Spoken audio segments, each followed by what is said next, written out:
aking Panginoon, hangad ko ang pagpapatawad mo sa paulit-ulit na pagkakasalang nagawa ko. Alam kong di ako dapat na magpatuloy sa iyo, dahil sa pagkakanulo ko sa tagapagligtas ko.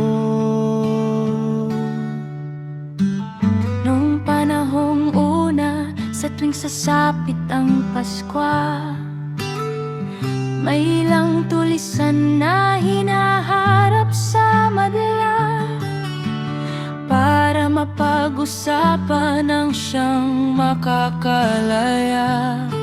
Ito ang nais ng gobernador ng Judea.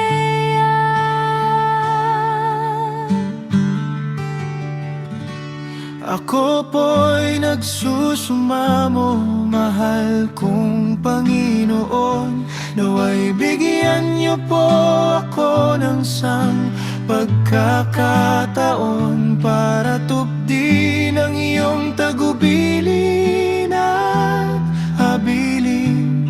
Tiklop tuhod po akong sa'yo'y dumadalangin.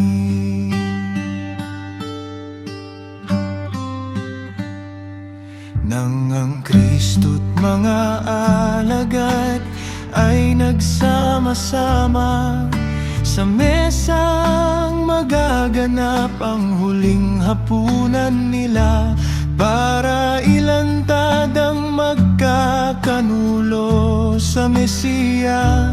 Mesa na siyang saksi sa magtatraidor sa kanila. Nang matapos ang naturang revelasyon, siya'y nagtungo sa kaniyang paroroon, upang mangyari ang itinakda ng Diyos, nang ang kasalanan tuluyang magtapos.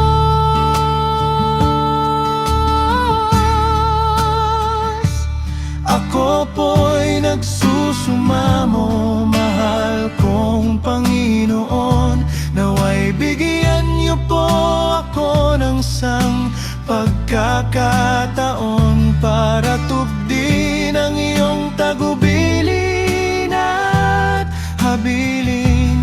Tiklop tuhod po akong sa'yo'y dumadalangin. Sa aking kasalanang lagi napapatawad, sa kumpisalan na awa mo'y nailalahad, na siyang kwento ng aking pagkakanulo sa'yo, sa dakilang awa ng mahabaging puso mo. Kaya't aking Panginoon, ang dalangin ko po sa'yo, kahit sang pagkakataon, aking Panginoon.